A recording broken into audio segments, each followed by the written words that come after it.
Nawang kuha sa CCTV ang pagdanakaw ng tinaguriang salisigang sa bahay ng isang negosyante sa Tondo, Maynila. Ang estilo ng suspect, linilin lang ang mga kasambahay. Si Emil Sumangil, naka-Alerto 24, eksklusibo.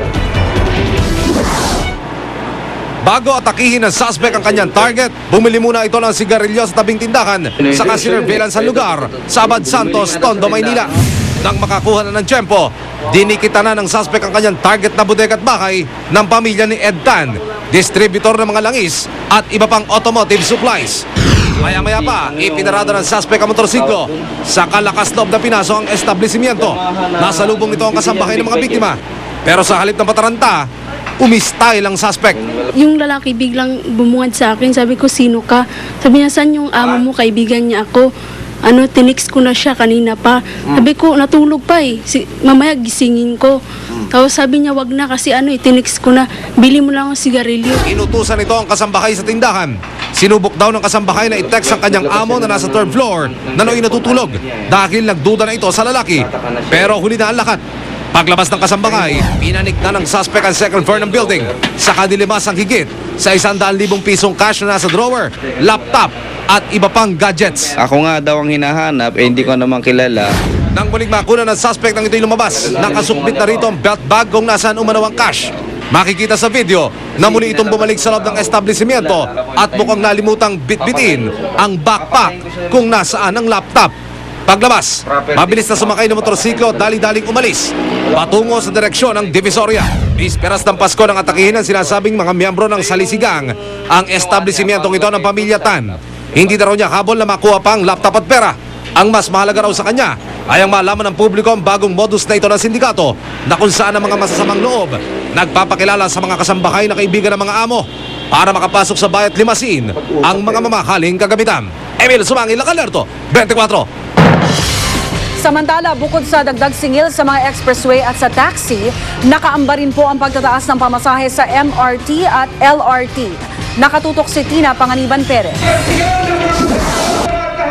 Ito ang pambungad ngayong bagong taon ng grupong Riles sa Department of Transportation and Communication kanina. Ang kinukontra ng grupong kumakatawan sa mga namamasahe, ang pagtataas ng singil sa pamasahe sa MRT at LRT, pati na sa toll sa South Luzon Expressway. Ang anumang pagtataas daw ng pamasahe sa MRT at LRT dapat idaan sa konsultasyon. Binabalaan namin sila doon sa panibagong pagtaas ng pamasahe ng LRT. Dahil kailangan namin dumaan yan sa public hearing at dapat may paliwanag nila kung saan nila dinadala ang 7-point-something billion na subsidyo. Personal na naiparating ng mga lider ng grupo ang kanilang mga panawagan sa DOTC nang harapin sila ni Undersecretary Dante Velasco. Paliwanag ni Velasco, pinawasan nga ng 2 bilyong piso ang subsidy ng gobyerno sa MRT at LRT kaya magtataas ng pasahe. Pero sa taong bayan din naman daw mapupunta ang inalis na subsidy. Yung kinatatakutan naman nating mataas na pamasahe sa MRT, hindi lang ganun kataas, no? Baka lang yan, mga 7 text messages. 7 pesos lang yun. Yung subsidy na 2 billion na masisave doon, dadalhin naman sa mga ibang basic services. Yan din ang paliwanag ng Malacanang. Pag tinignan nyo yung MRT, that's been subsidized for the longest time. So what we're seeing here as a rate increase is really a reduction of the existing subsidy. The idea here is maybe to gradually reduce the subsidy so that the money can go to other priority projects. Hirit pa ng Riles, dapat din daw ipaliwanag ng mga pamunuan ng LRT at MRT kung saan napupunta ang kita nila sa mga advertisement.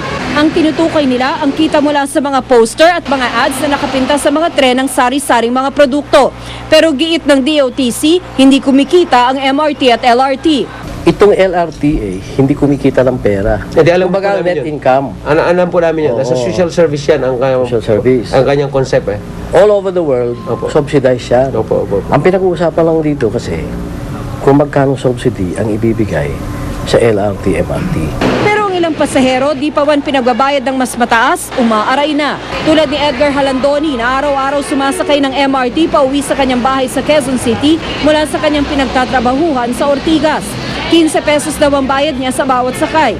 Maliit na halaga raw ito sa unang tingin. Pero kung araw-araw niyang ibinabayad, malaking bagay na kung susumahin. Malaking epekto yon kasi siyempre araw-araw nag-MRT tayo. Sana wag muna magtaas o kaya dahan-dahan ng taas. paunti-unti. Wala man akong hanap buhay. Saan ako lang nanggagaling pamasahe ko? Siyempre, apektado rin ang anak ko. Pero ang iba, okay lang magbayad ng mas malaki kung ginhawa naman daw ang kapalit. Mas importante siguro kung madali kang makakarating sa pupuntahan. Tina Panganiban Perez, Nakatutok, 24 Oras. Mga kapuso, meron din namang magandang balita tungkol sa mga presyo. Simula mamayang hating gabi, magbababa ng presyo ang kumpanyang Shell sa kanilang liquefied petroleum gas o LPG. 40 sentimo kada kilo o katumbas ng 4 na piso at 40 sentimo sa kada 11 kilong tangke. Bunsod daw ito ng pagbaba ng presyo ng LPG sa pandaigdigang pamilihan. Wala pa namang inaanunsyong rollback ang LPG Marketers Association, pero asahan na raw ito sa katapusan ng Enero o sa Pebrero.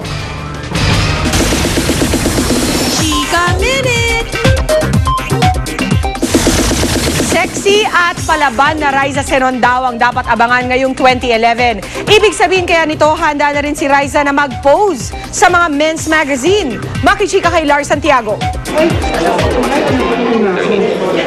Shorts ang suot ni Raisa Senon nang dumating siya sa story conference para sa bagong primetime telefantasya ng GMA na Machete.